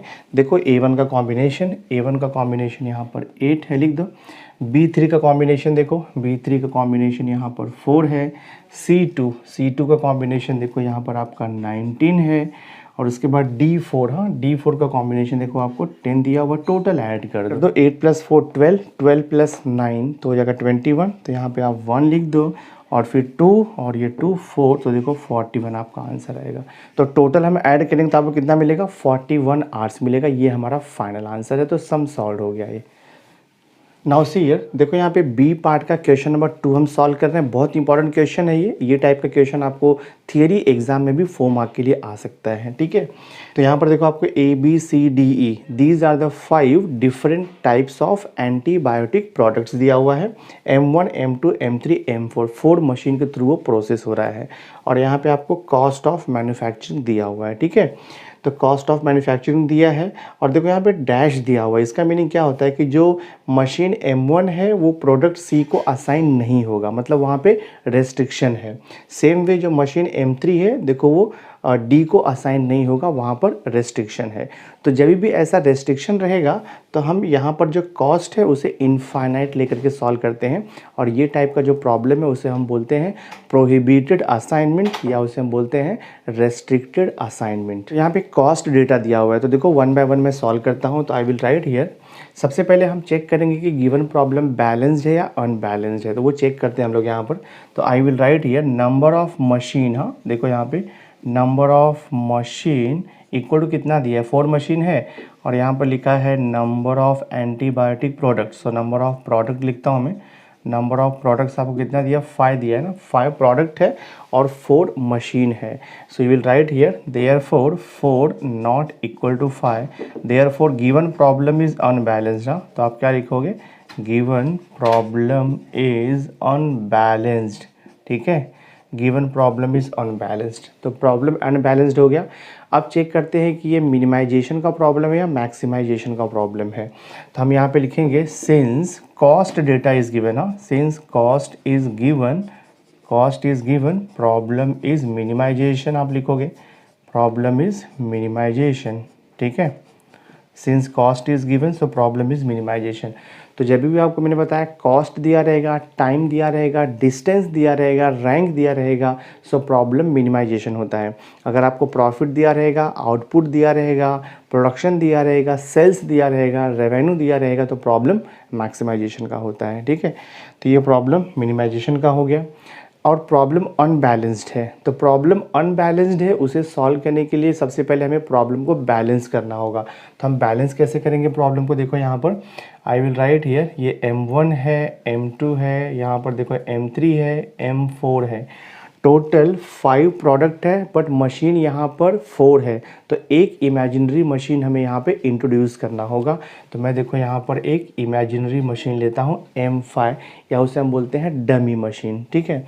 तो M5 लिया और यहाँ पर जो आपका प्रोडक्ट है वो तो एज इट इज़ रहेगा ABCDE।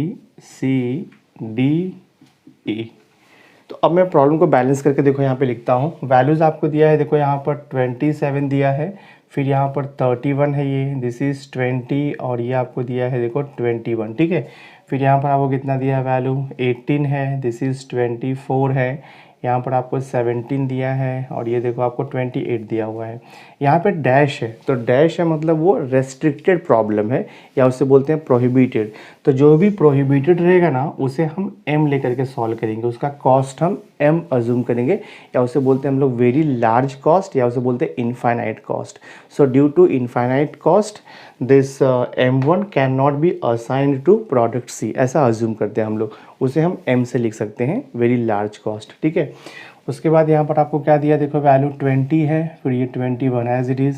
सेकेंड रो का वैल्यू देखो आपको यहाँ पे M हो गया एंड देन यहाँ पर 21 है, फिर देखो आपका ये 20 है एंड दिस इज़ 20, फिर ये D का 20 लिखा, ये 12 है, फिर डैश है तो यहाँ पर भी M लिखोगे आप डैश को, ठीक है। और ये आपका 16 है। देखो फिफ्थ कॉलम का वैल्यूज़ आपको दिया है यहाँ पर 21, फिर यहाँ पर 17 है, फिर ये देखो 16 है और यहाँ पर आपको 27 दिया हुआ है। जो लास्ट का रो है M5 वो हमने डमी मशीन लिया है। तो डमी मशीन का जो कॉस्ट होता है हम 0 लेकर के सॉल्व करते हैं, always you take as a 0। तो जो भी डमी रहेगा आइदर रो है या तो फिर कॉलम है, उसका कॉस्ट हम 0 अज्यूम करके सॉल्व करते हैं, ठीक है। तो ये जो है अब आपका प्रॉब्लम बैलेंस्ड हो गया, तो बैलेंस्ड हो गया और मिनिमाइजेशन है। तो स्टेप बाय स्टेप हम सॉल्व करेंगे। तो स्टेप 1 आपको पता है क्या रहता है, स्टेप 1 होता है रो मिनिमाइजेशन। तो हम यहाँ पे लिखेंगे रो मिनिमाइजेशन, ठीक है। Step 1 is row minimization. Rule तो पता है क्या करना है आपको। तो यहाँ पे लिखता हूँ मैं machine M1, this is M2, ये M3 हो गया, यहाँ पर देखो M4 है, फिर ये M5 है। यहाँ पर आपका प्रोडक्ट है ABCDE। रो मिनिमाइजेशन में क्या करते हैं हम लोग, ईच रो का मिनिमम वैल्यू लेंगे और उसे हम बाकी वैल्यू से सबट्रैक्ट करते हैं। तो फर्स्ट रो का अगर चेक करोगे तो मिनिमम वैल्यू क्या है, फर्स्ट रो का मिनिमम वैल्यू देखो 18 है। m को हम कहीं पर भी काउंट नहीं करेंगे, m में कोई वैल्यू ऐड नहीं होगा, कोई सबट्रैक्ट नहीं होगा। m आपको एंड तक वैसे ही लिखना है, वहाँ पे कुछ भी एडिशन सब्ट्रैक्शन नहीं होगा। तो फर्स्ट रो का मिनिमम वैल्यू 18 है, तो 18 को सबट्रैक्ट करेंगे बाकी वैल्यू में से। 27 माइनस 18 करेंगे तो 27 माइनस 18 कितना हो जाएगा आपका, देखो 9 हो जाएगा। 18 minus 18 0, m as it is रहेगा। 20 माइनस 18 2, 21 माइनस 18 करोगे तो कितना आएगा आपको, 3 आएगा। तो सेकेंड रो का देखो मिनिमम वैल्यू 12 है, तो 12 को सबट्रैक्ट करेंगे बाकी वैल्यू में से। सो 31 माइनस 12 करोगे तो आपको 19 आएगा। 24 माइनस 12 करोगे तो आपको 12 यहाँ पर मिलेगा, ठीक है। आफ्टर दैट 21 माइनस 12 करोगे तो आपको 9 मिलेगा, फिर 12 माइनस 12 देखो 0 मिलेगा। 17 माइनस 12 किया तो 5 मिलेगा। सेकेंड रो मिनिमा हो गया। अब हम third row minima find out करेंगे। सो थर्ड रो का मिनिमम वैल्यू चेक करो आप। थर्ड रो का मिनिमम वैल्यू देखो मुझे यहाँ पे 16 मिल रहा है, तो 20 माइनस 16 ये 4 हो जाएगा। 17 माइनस 16 करेंगे तो 1 आएगा। 20 माइनस 16 4 आएगा। m में कोई चेंज नहीं होगा। 16 माइनस 16 0 हो जाएगा। फोर्थ रो का चेक करते हैं हम लोग। तो फोर्थ रो का देखो मिनिमम वैल्यू, फोर्थ रो का मिनिमम वैल्यू हमें यहाँ पर 16 मिल रहा है। तो 21 माइनस 16 करेंगे तो कितना आएगा, 5 आएगा। 28 माइनस 16 करोगे तो कितना आएगा, 8 माइनस 6 देखो 2 हो जाएगा। 2 माइनस 1 देखो यहाँ पे 1 हो जाएगा। 12 लिख देंगे हम लोग। 20 माइनस 16 करेंगे तो 20 माइनस 16 कितना हो जाएगा आपका, ये 4 हो जाएगा। 16 माइनस 16 0 हो जाएगा। 27 माइनस 16 करेंगे तो कितना मिलेगा हमें, 11 मिल जाएगा, ठीक है। अब देखो लास्ट रो आपका है, तो लास्ट रो में क्या दिया है, ईच वैल्यू आपका 0 है, तो कोई इफेक्ट नहीं होगा इसमें से। ये 0 0 0 0 एज इट इज़ रहेगा। तो ये हमारा स्टेप 1 कंप्लीट हो गया, रो मिनिमाइजेशन। अब हम स्टेप 2 करेंगे, कॉलम मिनिमाइजेशन। तो I will write here step 2। हाँ, तो हम यहाँ पे लिखेंगे स्टेप 2 कॉलम मिनिमाइजेशन, ठीक है। स्टेप 2 लिखोगे आप कॉलम मिनिमाइजेशन। स्टेप 2 आपका कॉलम मिनिमाइजेशन रहेगा। तो रो मिनिमाइजेशन देखो यहाँ पे हमें ये मिल गया है। अब स्टेप 2 है कॉलम मिनिमाइजेशन। तो कॉलम मिनिमाइजेशन में हम क्या करते हैं, कॉलम मिनिमाइजेशन में हम ईच कॉलम का मिनिमम वैल्यू लेंगे और उसे बाकी वैल्यू से सबट्रैक्ट करते हैं। तो देखो फर्स्ट कॉलम मिनिमम 0 है तो कोई इफेक्ट नहीं होगा। सेकेंड कॉलम में मिनिमम 0 है, थर्ड कॉलम में मिनिमम 0 है, फोर्थ और फिफ्थ, यानी कि ईच कॉलम का मिनिमम वैल्यू 0 है तो कोई इफेक्ट नहीं होगा। तो हम क्या करेंगे, कॉलम मिनिमाइजेशन एग्जैक्टली सेम रहेगा आपका रो मिनिमाइजेशन। तो यही सेम टेबल हम वहाँ पर कॉपी कर लेंगे। तो मैं कॉपी कर लेता हूँ यहाँ पर। तो I will write here M1 M2, फिर हो गया यहाँ पर M3, then this is M4, ये हो गया आपका M5। यहाँ पर आपको दिया है product A B C D और ये देखो E दिया है। सेम वैल्यू कॉपी करो आप। सो दिस इज़ हो जाएगा 9 19, फिर यहाँ पर 4 है, this is 5, then 0। Second column है आपका 0 12 है, 1 है, फिर यहाँ पर देखो 12 है, फिर 0 है।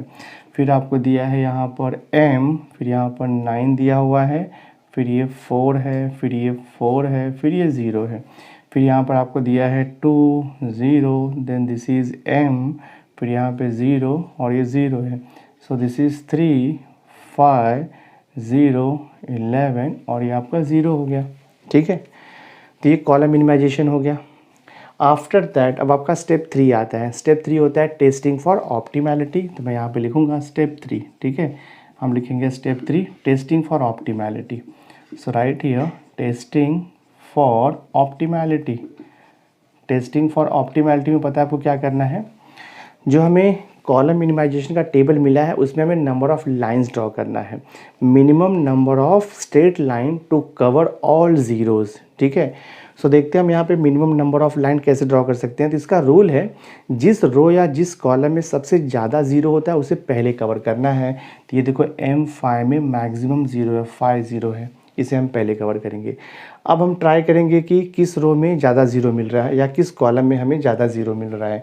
तो अगर आप यहाँ पे ऑब्जर्व करोगे तो D जो कॉलम है ना, यहाँ पर देखो आपको 2 0 मिल रहा है।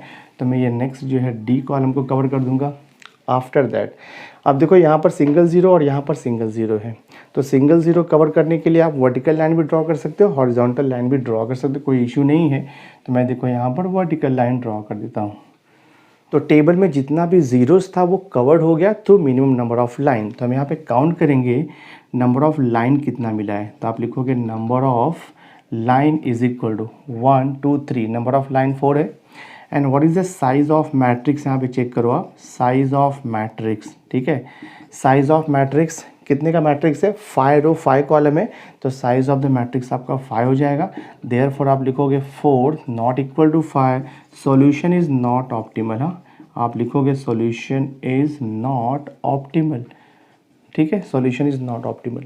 तो जब सॉल्यूशन ऑप्टिमल नहीं होता है तो हमें चेंज फाइंड आउट करना होता है। तो आई विल राइट हियर, हम यहाँ पर देखो लिखेंगे चेंज।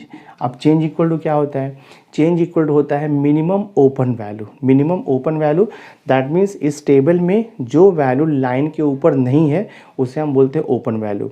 तो जो वैल्यू अनकवर्ड है उसमें से मिनिमम आपको निकालना है।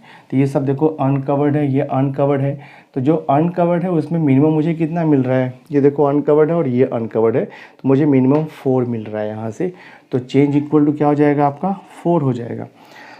अब ये चेंज को यूटिलाइज करके हम न्यू टेबल फॉर्म करेंगे। न्यू टेबल कैसे फॉर्म करना है, देखो यहाँ पर मैं लिखता हूँ, ये मशीन हो गया आपका M1, फिर यहाँ पर M2 है, दिस इज़ M3, M4 और यहाँ पर आपको दिया है M5 और यहाँ पर प्रोडक्ट है आपका A B C D, ये एज इट इज़ रहेगा।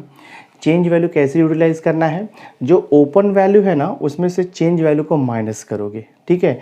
और जहाँ पर इंटरसेक्शन हो रहा है, यहाँ पर जहाँ पर दो लाइन इंटरसेक्ट कर रहा है उसमें चेंज वैल्यू को ऐड करेंगे हम लोग।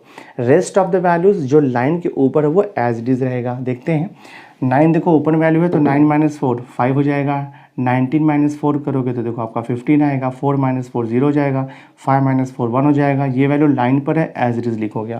सेकेंड कॉलम देखो, पूरा वैल्यूज़ लाइन के ऊपर एज इट इज़ रहेगा, 0 12 1 12, बट लास्ट का ये जो वैल्यू है this value lies at the intersection of two line. तो इंटरसेक्शन ऑफ टू लाइन है तो इस वैल्यू में चेंज को ऐड कर देंगे हम लोग। तो 0 + 4 क्या आएगा, तो आप यहाँ पर लिख दोगे 4 दिस वे। थर्ड कॉलम देखो open values, m as it is कोई चेंजेस नहीं होता है, मैंने बताया आपको। फिर ये 9 - 4 करोगे 5 आएगा। 4 - 4 देखो 0 आएगा। 4 - 4 0 आएगा और ये 0 लाइन के ऊपर है तो एज इट इज़ रहेगा। फोर्थ कॉलम देख लो आप, तो फोर्थ कॉलम ये लाइन के ऊपर वैल्यूज़ है एज इट इज़ 2 0, यहाँ पर देखो आपका m है, फिर ये 0 है, ये वैल्यू इंटरसेक्शन पर है दो लाइन की, तो चेंज को ऐड करेंगे तो 0 + 4 क्या आएगा आपका, यहाँ पर 4 आएगा। लास्ट कॉलम चेक करते हैं हम लोग, ये 3 दिस इज़ 5 0 11, ये इंटरसेक्शन पर है तो उसमें हम चेंज को ऐड करेंगे 4 को।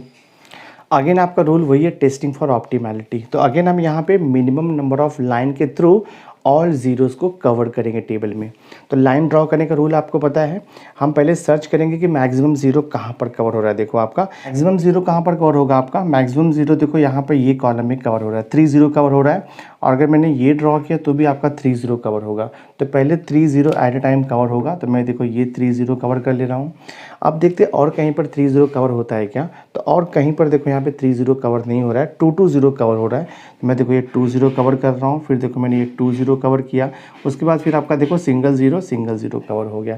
तभी हम यहाँ पे क्या लिखेंगे, so I will write here therefore number of line, therefore number of line equal to क्या मिलेगा, साइज ऑफ मैट्रिक्स मिल गया हमें, ठीक है, and which is equal to देखो 5 है। तो हमने 5 लाइन्स ड्रॉ किया, 1 2 3 4 5 लाइन्स, और साइज ऑफ द मैट्रिक्स भी 5 है। तो आप यहाँ पे क्या लिखोगे, देयरफॉर सॉल्यूशन इज़ ऑप्टिमल। हाँ, देयरफॉर सॉल्यूशन इज़ ऑप्टिमल हो गया ये। और एक बार आपका सॉल्यूशन ऑप्टिमल आ गया तो नेक्स्ट स्टेप होता है डूइंग असाइनमेंट। तो मैं देखो यहाँ पे स्टेप 4 लिख देता हूँ, लास्ट स्टेप। तो आप लिखोगे स्टेप 4 डूइंग असाइनमेंट लिखेंगे हम लोग, ठीक है, डूइंग असाइनमेंट यहाँ पे लिख दो। तो फॉर डूइंग असाइनमेंट ये सेम टेबल आप कॉपी कर लोगे, प्रीवियस टेबल जो भी है। तो मैं यहाँ पे देखो लिखता हूँ M1, फिर यहाँ पर M2 है, दिस इज़ M3 M4 और यहाँ पर M5 दिया है, ठीक है। और यहाँ पे आपको प्रोडक्ट दिया है A B C D और ये देखो E दिया है। प्रोडक्ट वैल्यूज़ लिख दो आप जो दिया है, यहाँ पर 5 है, फिर यहाँ पर देखो 15 है, फिर यहाँ पे 0 लिखेंगे हम, then it is 1 0। Second column आपका है 0 12 1 एंड देन यहाँ पर 12 है, ये देखो आपका 4 है। सी कॉलम है, देखो यहाँ पर आपका m है, फिर ये देखो 5 मिल रहा है, फिर 0 है, फिर 0 है, फिर 0 है। फोर्थ कॉलम है 2 0 m 0 और ये देखो आपको 4 दिया है। लास्ट कॉलम आपको दिया है, देखो ये 3 है, फिर 5 है, फिर 0 है, फिर 11 है, फिर ये 4 दिया हुआ है। ठीक है, अब हम असाइनमेंट कैसे करते, रूल आपको पता है। हम रो वाइज पहले सर्च करेंगे सिंगल ज़ीरो कहाँ मिल रहा है। देखो फर्स्ट रो में सिंगल ज़ीरो मिल रहा है, तो जहाँ पर आपको सिंगल ज़ीरो मिलेगा वहाँ पे असाइनमेंट यानी कि बॉक्स कर दो। तो फर्स्ट रो में सिंगल ज़ीरो मिला, अगर उसके करस्पॉन्डिंग कॉलम में कोई ज़ीरो हुआ तो कैंसिल कर देंगे। अगेन हम सर्च करेंगे सिंगल ज़ीरो कहाँ पर मिल रहा है। देखो आपको सेकेंड रो में भी सिंगल ज़ीरो मिल रहा है, तो सेकेंड रो में सिंगल ज़ीरो मिला तो उसके करस्पॉन्डिंग कॉलम में अगर कोई ज़ीरो है तो उसे कैंसिल कर दो। अगेन आप सर्च करो कि आपको सिंगल ज़ीरो कहाँ पर मिलेगा, तो अगेन देखो मुझे सिंगल ज़ीरो जो है ना वो सेकेंड रो में मिल रहा है, सॉरी थर्ड। अब मुझे सिंगल ज़ीरो देखो फोर्थ रो में मिल रहा है, तो फोर्थ रो में मैं सिंगल ज़ीरो असाइन करूँगा, करस्पॉन्डिंग कॉलम का जितना भी ज़ीरो है सब कैंसिल कर दूँगा। अगेन हम सर्च करेंगे सिंगल ज़ीरो, तो अब देखो मुझे सिंगल ज़ीरो लास्ट रो में मिल रहा है, तो लास्ट रो में देखो मैंने सिंगल ज़ीरो असाइन किया, करस्पॉन्डिंग कॉलम ज़ीरो कैंसिल कर दिया और देखो लास्ट आपका ये मिल रहा है असाइनमेंट। तो हो गया असाइनमेंट यहाँ पर, M1 का B से हो गया, M2 का D से हो जाएगा, M3 का देखो E से हो गया, M4 का C से और M5 का A से असाइनमेंट हो गया। अब हम फाइनल आंसर लिखेंगे, तो I will write here therefore optimal, हाँ देयरफॉर ऑप्टिमल असाइनमेंट लिखेंगे, देयरफॉर ऑप्टिमल असाइनमेंट शेड्यूल। ठीक है, ऑप्टिमल असाइनमेंट शेड्यूल। तो हमें यहाँ पे M1 M2 M3 M4 ये सब क्या है, मशीन दिया था, तो मैं यहाँ पे लिखूँगा मशीन लिखूँगा। और यहाँ पर आपको क्या दिया है, प्रोडक्ट्स आपको दिया है, यहाँ पे लिखूँगा मैं प्रोडक्ट्स। ठीक है, और लास्ट में आपको कॉस्ट दिया हुआ है, तो I will write here cost. ठीक है, तो मशीन आपका देखो M1, मशीन M1 कहाँ पर असाइन होगा, B पर असाइन होगा, B लिख दो। मशीन M2, मशीन M2 आपका कहाँ पे असाइन होगा, देखो D पर हो रहा है। फिर मशीन M3, तो मशीन M3 हमारा देखो E पर असाइन हो रहा है। और फिर मशीन M4 C पर असाइन हो रहा है, मशीन M4 C पे असाइन होगा। और जो मशीन M5 है वो देखो A पे असाइन हो रहा है, तो मशीन M5 हमारा A पे असाइन हो रहा है। तो ये आपका असाइनमेंट शेड्यूल हो गया। अब यहाँ पे जो कॉस्ट है वो हम ओरिजिनल टेबल देख करके लिखते हैं। देखो M1B, हाँ M1B का कितना दिया है कॉस्ट, 18 दिया है, तो 18 लिख दो। M2D, हाँ M2D देखो M2D का कॉस्ट है 12, तो आप यहाँ पे 12 लिख दो। फिर M3E का जो कॉस्ट है वो 16 है, तो राइट हियर 16। देन M4C, हाँ M4C का कॉस्ट आपको देखो यहाँ पर दिया है 20। M5A का कॉस्ट कितना दिया है 0, बिकॉज वो डमी मशीन है इसके लिए। ठीक है, अब जस्ट आप टोटल कॉस्ट को ऐड कर दो कितना आता है, तो ये हो जाएगा आपका 6 + 2 8, 8 + 8 16 हो जाएगा। देन 2 + 1 3 एंड 1 4 1 5 और ये 66, तो टोटल कॉस्ट कितना आएगा ₹66। हाँ, देयरफॉर टोटल मिनिमम कॉस्ट, हाँ final answer, therefore total minimum cost is equal to ₹66 लिखेंगे। ये आपका फाइनल आंसर है, सम कम्प्लीटली सॉल्व हो गया। नाउ सी क्वेश्चन नंबर 3 देखो आपको दिया है, क्वेश्चन नंबर 3 है solve the following balanced assignment problem for maximising the total profit.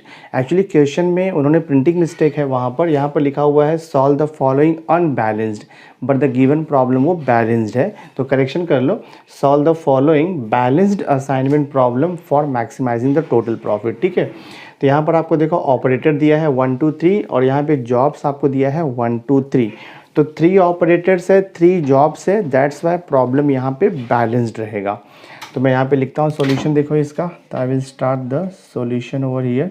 हम यहाँ पे लिखेंगे सिंस, हाँ आप लिखोगे सिंस नंबर ऑफ ऑपरेटर, ठीक है, since number of operators is equal to number of jobs लिखोगे। ठीक है, since number of operators equal to number of jobs, therefore given problem is balanced, हाँ therefore given problem is balanced। ठीक है, therefore given problem is balanced, ये आपका हो गया एक step.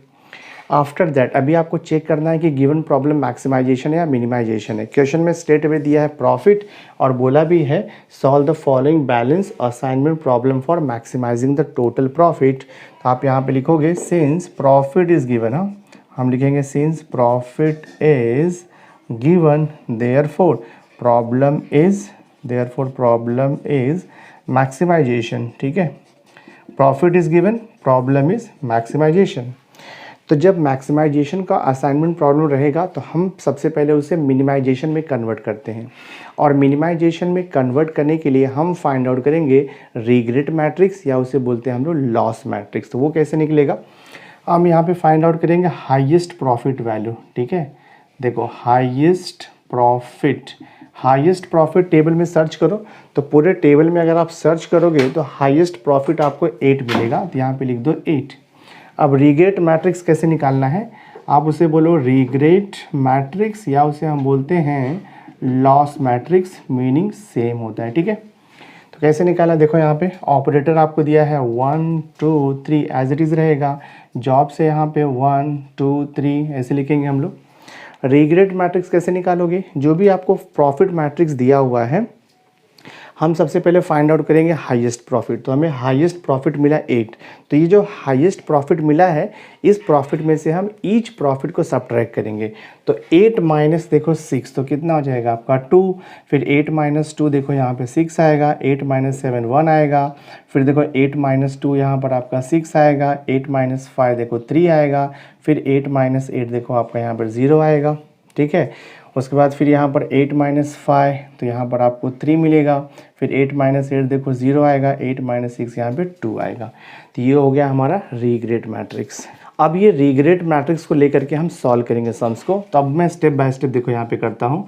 I will write here step 1, इसे हम बोलते हैं रो मिनिमाइजेशन। ठीक है, step 1 right on row minimization. ऐसा स्टेप लिखना कंपल्सरी नहीं है, मैं जस्ट अंडरस्टैंडिंग के लिए लिख रहा हूँ रो मिनिमाइजेशन। तो रो मिनिमाइजेशन देखो ये ऑपरेटर है 1 2 3 और यहाँ पर आपको दिया है जॉब 1 2 3 एज इट इज़ रहेगा। रो मिनिमाइजेशन में क्या करते हैं हम लोग, ईच रो में से मिनिमम वैल्यू लेते हैं और उसे बाकी की वैल्यू से सब्ट्रैक्ट करते हैं। तो देखो फर्स्ट रो का मिनिमम कितना दिया है 2, तो 2 minus 2 0, 6 minus 2 4, 3 minus 2 1। Second row का मिनिमम 0 है तो नो चेंजेस होगा, 6 3 और ये 0। थर्ड रो का मिनिमम 0 है, नो चेंजेस, 1 0 2 हो जाएगा। ये रो मिनिमाइजेशन का स्टेप हो गया। नेक्स्ट आता है कॉलम मिनिमाइजेशन। तो मैं देखो यहाँ पे लिखूँगा नेक्स्ट स्टेप, इसे हम बोलते हैं स्टेप नंबर 2 कॉलम मिनिमाइजेशन। ठीक है, so right here column minimisation. तो column minimisation is obtained from the row minimization. तो यहाँ पर देखो लिखूँगा मैं ऑपरेटर 1 2 और ये 3 है, यहाँ पर आपको दिया है जॉब्स 1 2 3। तो ये रो मिनिमाइजेशन है, यहाँ से कॉलम मिनिमाइजेशन आएगा। तो फर्स्ट कॉलम देखो मिनिमम वैल्यू आपका 0 है तो कोई चेंज नहीं होगा, सेकेंड कॉलम भी मिनिमम 0 है कोई चेंज नहीं होगा, थर्ड कॉलम भी मिनिमम 0 है कोई भी चेंज नहीं होगा। तो एज इट इज़ कॉपी कर लो आप, ये हो गया आपका 0 4 1, यहाँ पे 6 3 0 6 3 0 हो गया और यहाँ पे देखो हो गया 1 0 2। तो कॉलम मिनिमाइजेशन भी हो गया। अब आता है स्टेप 3, तो मैं यहाँ पे लिखूँगा स्टेप 3। स्टेप 3 में क्या करते हैं हम मालूम है, टेस्टिंग फॉर ऑप्टिमैलिटी। तो स्टेप 3 में लिखोगे टेस्टिंग फॉर, यहाँ पर आएगा आपका ऑप्टिमैलिटी। ठीक है, टेस्टिंग फॉर ऑप्टिमैलिटी करेंगे हम लोग। तो इसमें क्या करना होता है, जो आपको कॉलम मिनिमाइजेशन मिला है उसमें हम minimum number of line draw करेंगे to cover all the zeros. So देखते हैं मैक्सिमम ज़ीरो कहाँ पर कवर होता है। अगर मैं कॉलम वाइज ड्रॉ करूँगा तो भी सिंगल ज़ीरो ही कवर होने वाला है, अगर मैं रो वाइज लाइन ड्रॉ करूँगा तो भी सिंगल ज़ीरो कवर होगा। तो आप कैसे भी ड्रॉ करो, ये देखो single zero cover, single zero cover हो गया। तो हम यहाँ पे लिखेंगे number of line, number of line is equal to size of matrix. ठीक है, number of line equal to size of matrix equal to 3, therefore solution is optimal. तो हम यहाँ पे लिख देंगे सॉल्यूशन इज ऑप्टिमल। एक बार आपका सॉल्यूशन ऑप्टिमल आ गया तो नेक्स्ट स्टेप आएगा डूइंग असाइनमेंट। तो I will write here step 4 लिखेंगे हम डूइंग, यहाँ पर लिखोगे आप असाइनमेंट। ठीक है, तो डूइंग असाइनमेंट के लिए क्या करना है, सेम टेबल को कॉपी कर लेना है। सो देखो यहाँ पे ये ऑपरेटर्स हैं, ऑपरेटर 1 है, फिर यहाँ पे 2 है, फिर यहाँ पे 3 दिया हुआ है, और यहाँ पे जॉब से देखो आपका 1 2 और ये 3 दिया हुआ है। सेम टेबल कॉपी करो आप, ये 0 4 एंड दिस इज़ 1, ये हो गया आपका 6 3 और ये 0 है, फिर यहाँ पे 1 है, 0 है और ये 2 है। असाइनमेंट कैसे करना है आपको मालूम है, हम रो वाइज पहले सर्च करेंगे सिंगल ज़ीरो। देखो फर्स्ट रो में सिंगल ज़ीरो है, असाइनमेंट कर दो। सेकंड रो में सिंगल ज़ीरो है, असाइनमेंट कर दो। थर्ड रो में सिंगल ज़ीरो है, असाइनमेंट कर दो। हो गया असाइनमेंट। अब मैं फाइनल आंसर देखो यहाँ पे लिख देता हूँ। अब मैं देखो यहाँ पे फाइनल आंसर लिखता हूँ। तो फाइनल आंसर मैं यहाँ पे लिखूँगा, so I will write here operator. ठीक है, फर्स्ट कॉलम में लिखता हूँ ऑपरेटर, सेकेंड कॉलम लिखूँगा मैं जॉब, एंड थर्ड कॉलम में लिखूँगा प्रॉफिट, बिकॉज हमें प्रॉफिट का सम दिया था ना, मैक्सिमम प्रॉफिट आपको निकालना है। ठीक है, सो देखो ऑपरेटर 1, हाँ ऑपरेटर 1 को कौन सा जॉब मिलेगा, ऑपरेटर 1 को जॉब 1 मिलेगा। ठीक है, ऑपरेटर 2 को कौन सा जॉब मिल रहा है, 3, तो ऑपरेटर 2 को थर्ड जॉब मिलेगा, एंड ऑपरेटर 3 को देखो सेकंड जॉब मिल रहा है, ऑपरेटर 3 को सेकंड जॉब मिल रहा है। तो ये हमारा असाइनमेंट शेड्यूल हो गया। अब प्रॉफिट कहाँ से लिखना है, प्रॉफिट जो ओरिजिनल टेबल है वहाँ से लिखना है आपको। सो देखो 1 और 1 का प्रॉफिट देखो, फर्स्ट का प्रॉफिट कितना दिया है 6, तो यहाँ पे लिख दो आप 6, देन 2 3, तो ये देखो 2 और ये देखो 3, कॉम्बिनेशन कितना है प्रॉफिट यहाँ पर 8, सो राइट डाउन 8, फिर 3 2, 3 का 2, देखो प्रॉफिट कितना दिया है 8, तो यहाँ पर आप 8 लिख दो और टोटल प्रॉफिट ऐड कर दो, तो कितना आएगा 8 + 8 16, 16 + 6 करोगे तो आपको कितना मिल जाएगा 22 मिल जाएगा। तो हम यहाँ पे लिखेंगे देयरफॉर टोटल मैक्सिमम प्रॉफिट, हाँ देयरफॉर टोटल मैक्सिमम प्रॉफिट। ठीक है, therefore total maximum profit is equal to ₹22। ये हमारा फाइनल आंसर है, सम सॉल्व हो गया। So my dear student, through this video lecture हमने practical number 14 that is assignment problem यहाँ पे कंप्लीट कर दिया है। सो आई होप ये प्रैक्टिकल आपको अच्छी तरह से अंडरस्टैंड हो गया रहेगा। तो नेक्स्ट वीडियो लेक्चर में मैं प्रैक्टिकल नंबर 15 कंप्लीट कर दूंगा। सो नेक्स्ट वीडियो लेक्चर बहुत ही इंपॉर्टेंट होगा, उसे देखना मत भूलना। और आज का वीडियो अगर आपको अच्छा लगा होगा, वीडियो को लाइक कर देना, मैक्सिमम स्टूडेंट्स को शेयर कर देना, और अगर अभी तक आपने मेरे चैनल को सब्सक्राइब नहीं किया है तो सब्सक्राइब करके बेल आइकन जरूर प्रेस कर देना, सो दैट मैं जो भी लेटेस्ट वीडियो बनाऊंगा उसकी नोटिफिकेशन आपको टाइम टू टाइम मिलती रहेगी। So thanks for being with me, मिलते हैं नेक्स्ट लेक्चर में।